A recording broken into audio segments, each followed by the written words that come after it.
Hello friend, मैं smart and आप सभी का स्वागत करता हूं आपके अपने YouTube channel nursing guide classes के अंदर।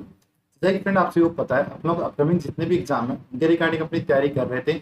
और आज तक अपनी जो क्लासेस हैं वो अपनी कम्युनिटी की चली रही थी। और इसके अंदर अपन लोगों ने हेल्थ के बारे में, कुछ टेक्नोलॉजी के बारे में बात कर ली थी। आज की क्लास को अपन स्टार्ट करते हैं। जैसे कि आप लोगों को पता होगा, पिछली वाली क्लास के अंदर मैंने लास्ट जो टॉपिक छोड़ा था वो लास्ट क्वेश्चन यहाँ से छोड़ा था। तो इस क्वेश्चन का आप आंसर दीजिए। मैंने आपको कहा था कि आप इसका आंसर है वो देंगे। तो इसका आंसर आप लोग कमेंट करें फ्रेंड कि iceberg phenomena is not seen in, कि जो आइसबर्ग फिनोमिना है वो किसके अंदर नहीं देखने को मिलता है, या आइसबर्ग फिनोमिना के अंदर कौन सी डिजीज है वो नहीं आती है। क्या HIV नहीं आती है, क्या TB नहीं आती है, क्या पोइलोमाइलाइटिस नहीं आती है, या फिर मीजल्स नहीं आती है। तो अपना राइट आंसर कमेंट करें। मैंने कल आपको जो आइसबर्ग फिनोमिना उसके बारे में बता दिया था, फिर भी एक बार मैं ब्रीफली आपको ओरली बता देता हूँ कि आइसबर्ग फिनोमिना क्या कहता है। कि आपको एक कांच का गिलास लेना है, उसके अंदर एक बर्फ का टुकड़ा डालना है, आइस का टुकड़ा डालना है और पीस ऑफ आइस डालना है।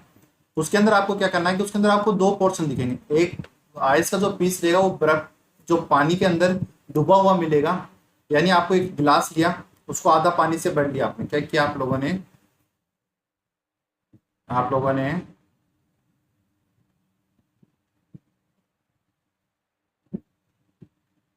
एक कांच का गिलास लिया, इसको आधा क्या किया, पानी से भर लिया।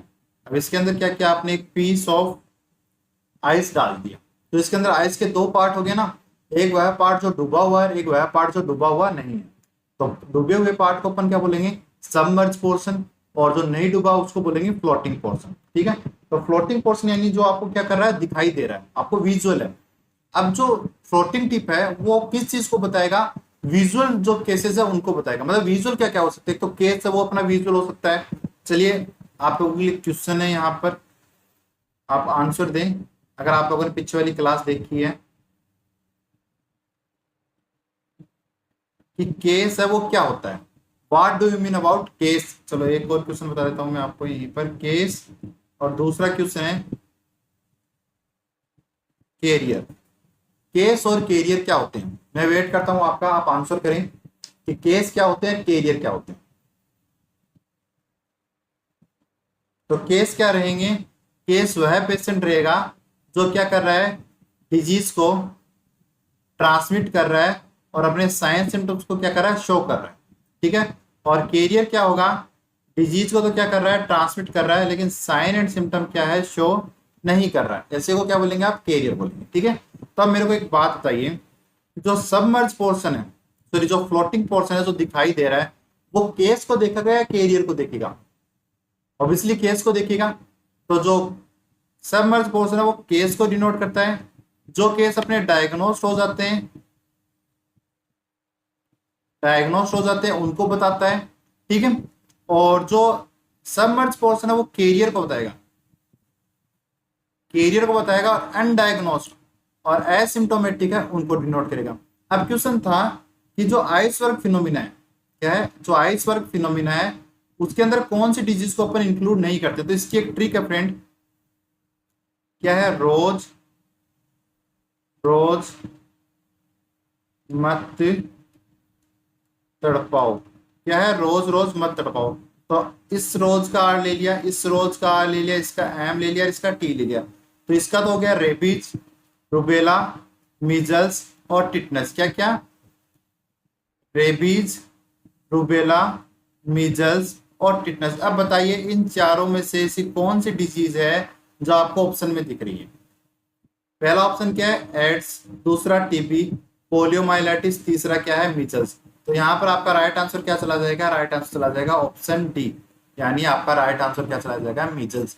क्या इस वक्त फिनोमिना है वो मीजल्स को रिप्रेजेंट नहीं कर सकता। इसके अलावा रेबीज को नहीं करता है, रूबेला को नहीं करता है और टिटनस को नहीं करता। तो ये चार डिजीज आपको याद रखनी है।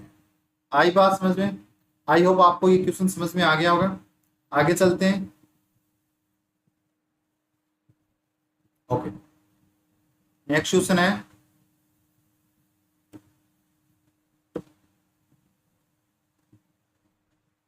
क्या क्वेश्चन बोल रहा है कि human development index value range between, कि जो SDI होता है आपका, उसका जो स्कोर होता है वो कितना होता है, वैल्यू कितनी होती है SDI की, -1 से +1 होती है, 0 से 1 होती है, 0 से 3 होती है, 1 से 3 होती है। तो फ्रेंड एसडीआई की अगर वैसे तो मैंने कल आपको बता दिया था। एसडीआई की बात करें तो ये क्या होता है, ये एक टूल होता है जो कंपेयर करता है one country to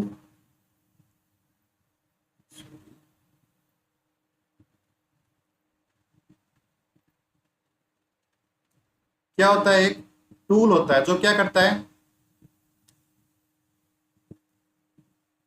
one country to another country, country को क्या करता है,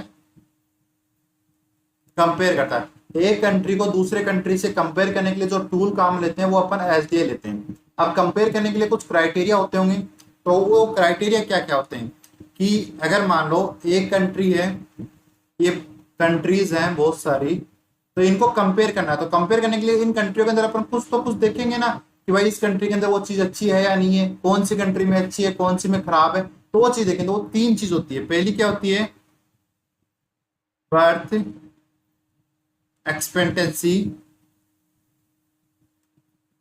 एट बर्थ, ठीक है। दूसरी होती है जीडीपी, जिसको इनकम पर कैपिटा ही बोलते हैं अपन। और तीसरा होता है लिटरेसी रेट। ये फ्रेंड ये 3 डाटा होते हैं जिनको आपको असेस करना पड़ता है एक कंट्रीज को दूसरी कंट्री के से कंपेयर करने के लिए, ठीक है। अब बात करें अपन कि जो एसडीआई है वो देता कौन है, तो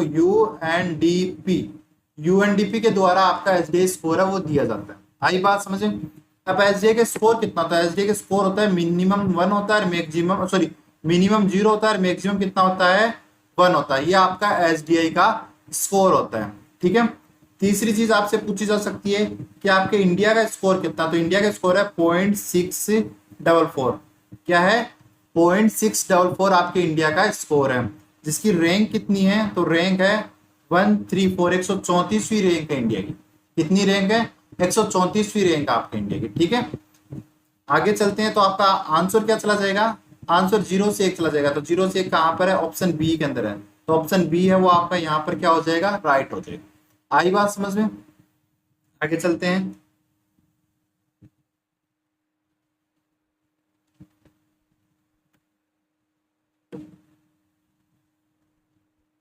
कि expectation of life free of disability is known as, जो फ्री ऑफ लाइफ होती है, डिसेबिलिटी फ्री लाइफ होती है, उसको अपन क्या बोलते हैं। ऑप्शन ए पर्ल इंडेक्स बोलते हैं, ऑप्शन बी स्मिथ इंडेक्स बोलते हैं, सुलेमान इंडेक्स बोलते हैं, लाइफ इंडेक्स बोलते हैं।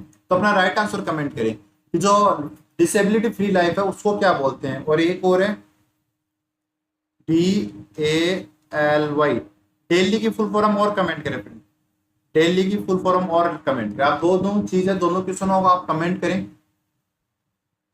और दूसरी बात फ्रेंड, अगर आप लोगों को जो क्लास है उनके नोट चाहिए, एमसीक्यू चाहिए, तो हमारा जो टेलीग्राम चैनल है उसको ज्वाइन करें। मैंने कल की क्लास में बोला था हमारा जो पुराने वाला टेलीग्राम चैनल था वो किसी कारणवश से वो बंद हो गया है।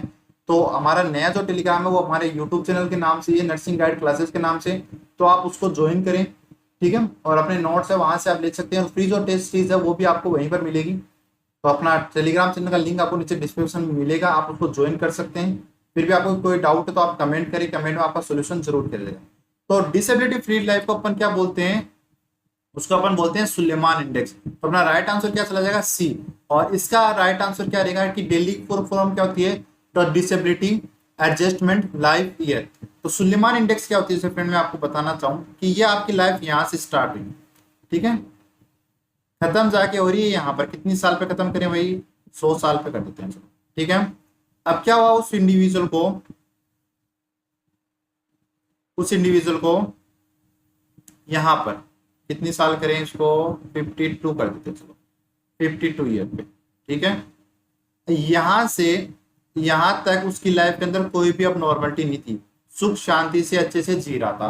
तो ये तो क्या है उसकी सुलेमान इंडेक्स, मतलब डिसेबिलिटी फ्री लाइफ है, कोई भी डिसेबिलिटी नहीं थी। लेकिन यहां से लेकर यहां तक उसको कोई ना कोई अबनॉर्मलिटी आ गई।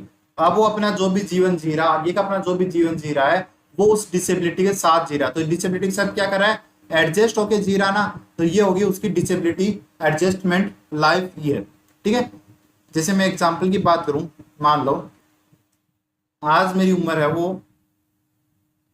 30 ईयर मान लो, ठीक।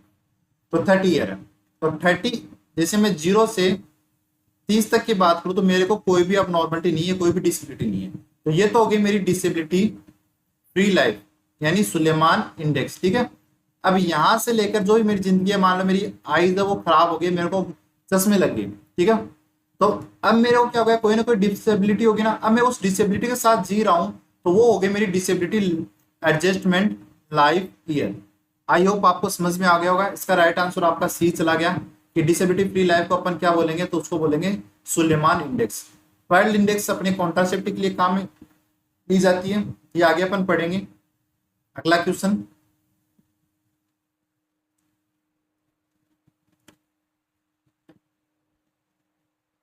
अगला क्वेश्चन क्या कह रहा है, most universal accepted indicator of health.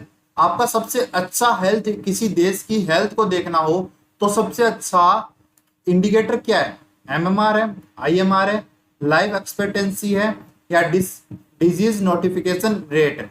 अपना राइट आंसर कमेंट करें। चलो मैं वेट करता हूं, अपना राइट आंसर कमेंट करें फ्रेंड।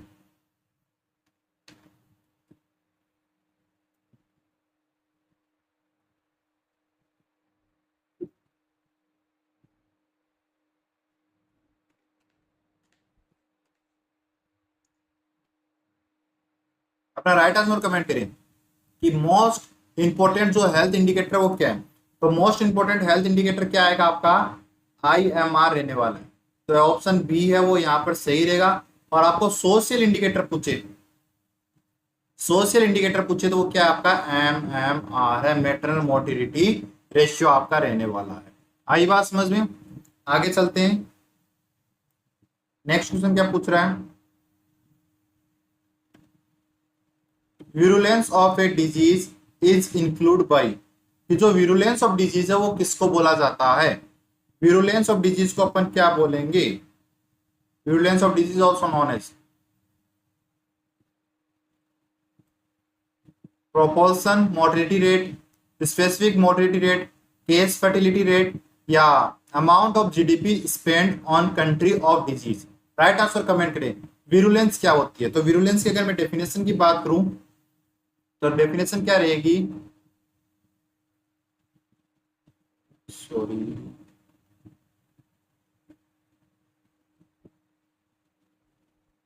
डेफिनेशन क्या रहेगी विरुलेंस की, killing power of A agent. कोई भी डिजीज एजेंट है उसकी किल करने की पावर क्या है, वो आपकी विरुलेंस रहने वाली है।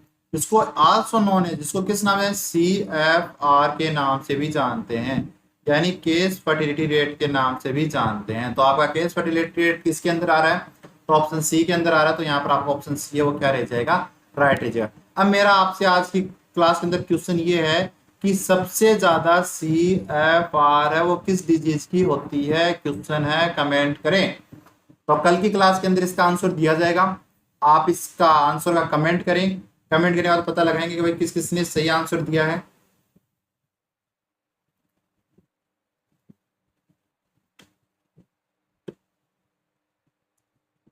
Communicability of disease is associated with assessed bye.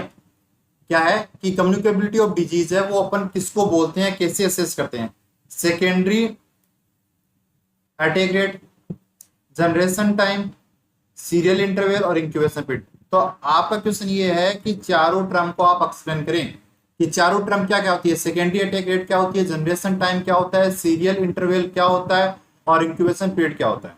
तो इंक्यूबेशन पीरियड तो मैंने कल की क्लास में आपको बता दिया था। इंक्यूबेशन पीरियड मैंने आपको कल की क्लास में बताया था कि ये कोई एजेंट है, कोई भी बैक्टीरिया वायरस है, किसी इंडिविजुअल में यहाँ से एंट्री की इसने, एंट्री करने के बाद यहाँ पर ही अपना फर्स्ट साइन सिम्टम शो कर रहा है, तो इसके बीच का टाइम क्या कहलाएगा, इंक्यूबेशन पीरियड कहलाएगा। यानी कोई भी एजेंट के बॉडी में एंट्री करने से लेकर फर्स्ट साइन सिम्टम शो करने तक का समय क्या कहलाता है, इंक्यूबेशन पीरियड कहलाता है। सीरियल इंटरवल क्या कहलाता है कि जो आपका प्राइमरी केस होता है उससे लेकर सेकेंडरी केस में जाने तक का समय क्या कहलाता है, सीरियल इंटरवल कहलाता है। प्राइमरी केस से सेकेंडरी केस में डिजीज जाने का समय क्या कहलाएगा, सीरियल इंटरवल कहलाएगा।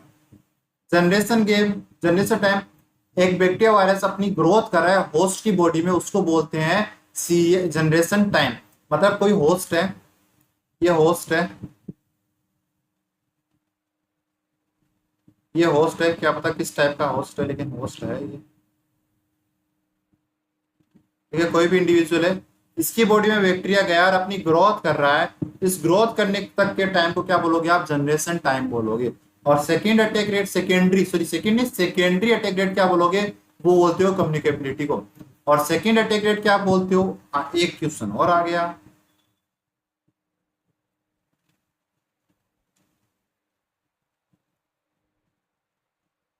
सेकेंड अटैक रेट, ये क्या होती है, सेकेंड अटैक रेट क्या होती है, इसका भी आंसर दें। तो सेकेंड अटैक रेट क्या होती है कि एक ही इंडिविजुअल में, एक डिजीज के रिपीट होने के समय को, ताकत को क्या बोलते हैं, उस डिजीज की सेकेंड अटैक रेट बोलते हैं। ठीक है, तो सेकेंड अटैक रेट सबसे कम किसकी है, तो आपका जो चिकन फॉक्स है उसकी सेकेंड अटैक रेट है वो 0% है, और कम्युनिकेबिलिटी उसकी कितनी है, 90% है। ठीक है, तो ये आपका है सेकेंड अटैक रेट का मतलब हो गया एक बीमारी मेरे को हुई, दोबारा मेरे को उसके होने के चांसेस कितने हैं, वो तो है सेकेंड अटैक रेट। और एक डिजीज मेरे को होगी, मैं कितने को फैला सकता हूं, वो है सेकेंडरी अटैक रेट। आई बात समझ में, आगे चलते हैं।